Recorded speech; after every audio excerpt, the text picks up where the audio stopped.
یو کس لیکلی دی وایي جلاله یو خبره وکړم که خفه کېږي نه. وکړه. وایي چک دې پرې لګولی که څنګه غاښونه شمال.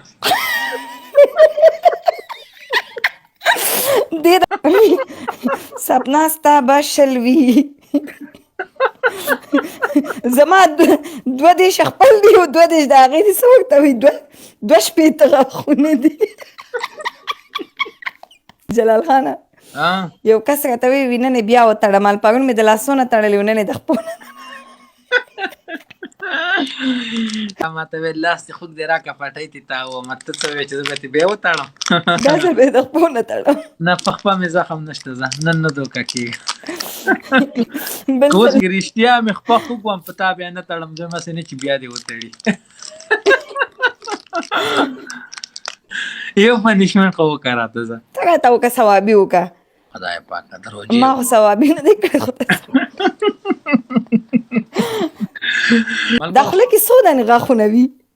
22. ما ته لږ ستا 6 دي. خدای پاکه ولې؟ ما کتلې که نه. خدای پاکه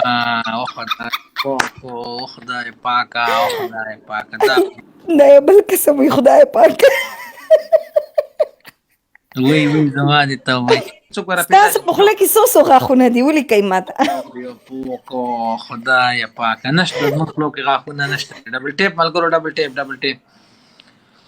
خان ستا خوله کې څو غاښونه دي؟ یو خوا 23 غاښونه دي. عارف 22 لکه چې دا نور دي ترې غورځېدلي. دې باره دې والا بوډایي ته خو بیا غاښونه دي بیخي نشته دي. خدای پاکه 55 غاښونه. 28 ساجد وایي چې زما 28. ښه د دې عقلدان ته هم لا نه دی غورځېدلی. د چا 53 غاښونه دي د چا 40 دي. امین خوستی ستا خوله کې څو غاښونه دي؟ ملګرو دا ډبل که یو 2 کسان نور یو ګل 1000 غاښونه. او خدای 22. امین خوستی وایي چې 22 دي. دا جلال نو ولې وایي چې زما 24 دي؟ 22 دي ما 22 ویلي چې شوایې. نه جلال اپنا ستا به شل وي. زما 22 خپل دي او 22 د هغې دي څه ورته وایي 2 غاښونه دي. یو کس لیکلی دی وایي جلاله یو خبره وکړم که خفه کېږي نه. وکړه. وایي چک دې پرې لګولی که څنګه غاښونه شمال.